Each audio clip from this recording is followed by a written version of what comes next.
How to add a contact on home screen on Android. Hello everyone, this is Max. Welcome back to another tutorial video. So let's dive right in without wasting any time. Now keep holding the empty space on your home screen. Now tap on widgets. Now scroll down until you find contacts.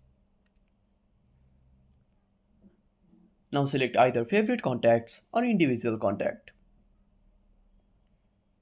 Now drag the widget by tapping on it. Now find the empty space on your home screen. Now select your contact. Now go back. Wait, now wait for some time. Now tap on widget to open the contact or tap on the call icon to call the contact. And that's it. Thanks for watching. Make sure to subscribe our channel and hit the bell icon. See you in the next video.